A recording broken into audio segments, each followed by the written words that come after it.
In charge बनाए गए हैं, जो केस संख्या है 370/24, जो सुसंगित 353, 188, 504, 147, 149 आईपीसी के धारा में जो केस दर्ज किया गया है, उसकी जांच इन्वेस्टिगेशन ऑफिसर सुमन कुमार सुमन के जिम्मे दिया गया है। अब इसमें देखना दिलचस्प होगा कि सुमन जी किस तरीके से ईमानदारी से जांच करते हैं। क्या उसके ऊपर प्रशासनिक या किसी नेताओं का दबाव होगा या उनके वरीय पदाधिकारियों का दबाव होगा, लेकिन जो सूत्रों के हवाले से जानकारी मिल रही है कि कुछ ऐसे सामाजिक संगठन जो के एनपीजी के अध्यक्ष का नाम इसमें डाला गया है, ये पूरी तरीके से सोची समझी साजिश के तहत कुछ नेताओं के द्वारा उनका नाम डाला गया है।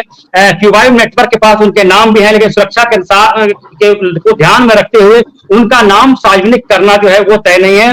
केएनपीजी के संस्थापक भरत कुमार मुंडा जी किसी न किसी के शिकार हुए हैं और शिकार के तहत उनका नाम यहां पर दिया गया है, ताकि केएनपीजी के आवाज को बंद कर दिया जाए, जो उनका मानव सेवा का जो कार्यक्रम है उसको बंद कर दिया जाए, जो प्याऊ का कार्यक्रम है उसको बंद कर दिया जाए, जो वृक्ष लगाने का कार्यक्रम है उसको बंद कर दिया जाए। तो तमाम ऐसे चीज हैं जो अभी हाल में हमने कैंप चलाया, केएनपीजी की टीम ने काफी अच्छा काम किया। 8 सदस्यीय टीम समृद्धि क्लिनिक के तौर पे कैंप लगाया और काफी 500 से ज्यादा जो लोग थे, मरीज थे, उनको निःशुल्क सेवा दी, उनको पैसा नहीं लगने दिया, उनको आधे कीमत में उनको जांच करवाया, उनको कम रेट में उनको दवा मुहैया कराई। तो कुल मिलाकर एक बड़ी संस्था है केएनपीजी। तो कुल मिलाकर केएनपीजी को भी यहाँ पे ठहराने की कोशिश की गई है, केएनपीजी के जो लोग हैं उनको डराने की कोशिश की गई है। लेकिन मैं स्पष्ट कर देना चाहता हूं, केएनपीजी रुकेगा नहीं, केएनपीजी झुकेगा नहीं और केएनपीजी डरेगा नहीं। हमारा जो काम है, जो केएनपीजी के लोग हैं वो करते रहेंगे। लेकिन कुल मिलाकर बात वहीं आकर खड़ी हो जाती है कि आखिरकार समाज सेवियों की सुरक्षा की गारंटी कौन लेगा? जो रोडों पे सड़कों पे चल रहे हैं, जो नो एंट्री के समय पे जो नो एंट्री लगनी चाहिए, उसकी जिम्मेदारी कौन लेगा? यहाँ के जो थाना प्रभारी हैं, जो यहाँ के अधिकारी हैं, जो डीएसपी हैं, वो अपने कर्तव्यों का, जो मूल्यों का, जो कर्तव्यों का जो पालन है वो किस तरीके से ईमानदारी से करेंगे? ये तमाम ऐसे सवाल है जो कहीं ना कहीं इशारा करते हैं कि जो वरीय पदाधिकारी हैं, जो हमारे डीआईजी महोदय हैं, मुख्यमंत्री बिहार माननीय नीतीश कुमार जी हैं, उपमुख्यमंत्री सम्राट चौधरी जी हैं, तो तमाम ऐसे लोगों को जो है आगे आना होगा, क्योंकि जनता जो है वो सब कुछ जानती है और जनता को कहीं ना कहीं यहाँ पे परेशान किया जा रहा है। और कुल मिलाकर देखें कि कहलगांव की जनता को कहा जाता है कि वो जनता बोलती नहीं है। ऐसी बात नहीं है कि कहलगांव की जनता को मुंह में आवाज नहीं है, बल्कि उनकी जनता की, कहलगांव की जनता की आवाज को दबा दिया जाता है। कभी इस आवाज को सफेद पोशा जीवी के तहत दबा दिया जाता है, तो कभी पुलिस के एफआईआर के डंडे के तहत दबा दिया जाता है। आखिरकार ये दबाव, ये डंडा, ये दहशत कब तक चलेगा? ज्योति जी, कब तक चलेगा दबाव डंडा?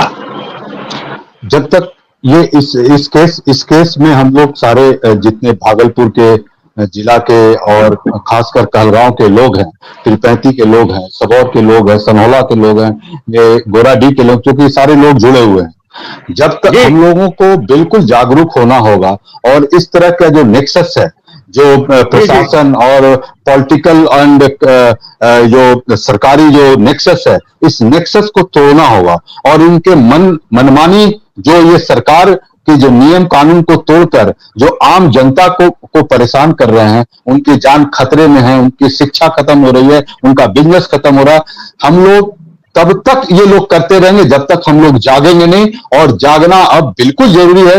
जब हमारे जान माल पर खतरा हो गया, हमारे रोजी रोटी पर खतरा हो गया, तो तब तक हम लोग को जगना ही होगा किसी भी हालत में, और जग कर इस तरह के नेक्सस को तोड़ना होगा और इनके इस पूरे मनमानी जो जितना भी ये काम कर रहे हैं, इनको रोकना ही होगा। नहीं रोकेंगे तो हमारे जो बच्चों का भविष्य है वो खतरे में है। जो बच्चे कल का आईएएस बनेंगे, कल के देश के इंजीनियर, डॉक्टर बनेंगे, उनके सारे लोगों का भविष्य खतरे में है। इसलिए हमको ये रोकना ही होगा, हमारे पास दूसरा कोई ऑप्शन नहीं है। और इस तरह के जो नुमाइंदे हैं, चाहे माननीय विधायक हैं, चाहे सांसद है, इस तरह के विधायक सांसद को रोकना ही होगा, हटाना ही होगा और उनको प्रेशर देके उनको भी जागरूक करना होगा कि अगर इस तरह नहीं करेंगे तो आपके विरुद्ध भी हम आंदोलन करेंगे। इस तरह का स्टेप हम आम लोगों को, कॉमन लोगों को लेना ही होगा, तभी ये रुके। चलिए, आम लोगों को लेना होगा, कहीं ना कहीं जागरूकता की यहाँ पे कमी है, लोगों को जागरूक भी होना होगा।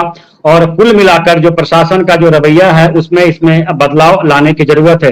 ज्योति जी, अक्सर देखा जाता है कि लंबे समय से अधिकारी जो है वो जनपद में हो या अनुमंडल में हो, लंबे समय से 3 से 4 साल तक यहाँ बने हुए हैं, उनका ट्रांसफर नहीं होता है।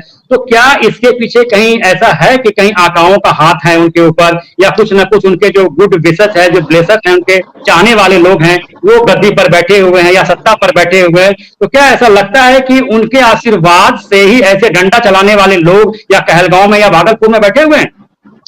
देखें, ये तो मैंने उसी पॉलिटिकल और एंड ऑफिसर्स नेक्सस की बात मैंने कही कि जब वो नेक्सस को तोड़ेंगे, अगर तोड़ेंगे नहीं, और अगर ये बार बार वही आदमी ऑफिसर हो जाते हैं, और ये तो सब कोई जानता है कि नीतीश सरकार में जब नीतीश सीएम रहते हैं तो यहाँ तो बाबुओं का ही राज चलता है। यहाँ तो पॉलिटिकल जो एमएलए, विधायक, मुखिया, सरपंच का तो कुछ चलता ही नहीं है। वो जीत भी जाते हैं लेकिन उनके अपने अधिकारों का वो उपयोग नहीं कर पाते हैं। यही वजह है कि हमारे जैसे जो पार्टी है, हमारे से लोग हैं, जब हम बोलते हैं कि संविधान खतरे में है, तो खतरे में कब कहते हैं? जब हमारे अधिकारों का हनन होता है। अगर हमें खुली सांस में अच्छी हवा आना चाहिए, ऑक्सीजन आना चाहिए, और सूर्य की रोशनी आनी चाहिए, पानी ऑटोमेटिक मिलना चाहिए, ये हमारा अधिकार है। अगर इन चीजों को ये रोकते हैं तो हमारा फ्रीडम जो है एक्सप्रेशन का, फ्रीडम ऑफ जो लाइफ है, उसका इस सब का हनन होता है। तो जब इसका हनन होता है तो हमारा संविधान, इसी को हम खतरे में कहते हैं। अगर ये बचा नहीं पाते हैं तो इनको कोई राइट भी नहीं है कि हमारे नुमाइंदे बने रहे। इनको इस्तीफा देके वहां पर फिर से इलेक्शन हो, विधायक नए चुने जाए और सांसद भी नए चुनाए, जबकि अभी नए चुने आए हैं। लेकिन फिर भी अगर वो नहीं रोक पाते हैं वहां की हत्या को, वहां के ट्रकों के द्वारा कुचले जाने वाले लोगों को, तो वो उनको इस्तीफा देना चाहिए मौलिक अधिकार पर, नैतिकता के आधार पर। ज्योति जी, अक्सर हमारे विधायक पवन यादव जी, जो कहलगांव विधानसभा से विधायक हैं, मैंडेट भारी मतों से विजयी प्राप्त कर रहे हैं, काफी फेमस विधायक हैं यहाँ पे, और अक्सर देखा जाता है कि लोग वो कहते भी हैं कि मैं कहलगांव का विधायक नहीं हूं बल्कि आपका बेटा हूं, कहलगांव का बेटा हूं। तो आखिर इन बेटों पर एफआईआर क्यों विधायक जी? आपके विधानसभा में आपके बेटों पर एफआईआर हो रही है, आपके बच्चों पर एफआईआर हो रही है, आपके निहत्तों पर एफआईआर हो रही है, सामाजिक संगठनों पर एफआईआर हो रही है। कहाँ है आप? कहाँ है आपकी जनप्रतिनिधिता? आखिर क्यों ऐसे लोगों पे, ऐसे निहत्थे लोगों पर पुलिस एफआईआर करके उनके ऊपर मोटी चार्जशीट लगा रही है, उनके ऊपर मोटे कानूनों से धारा लगा रही है? पवन जी, क्या कहेंगे आप ज्योति जी संबंध में? गन्ने की कड़ी बुनियाद, जिसे मराठी में खुडक्या और कुछ उत्तर भारत के क्षेत्रों में खुटकी भी कहा जाता है, उसे केवल भोलानाथ का 2-in-1 बैटरी ऑपरेटेड हार्वेस्टर कम ब्रश कटर आसानी से और बिना रुकावट के काट सकता है।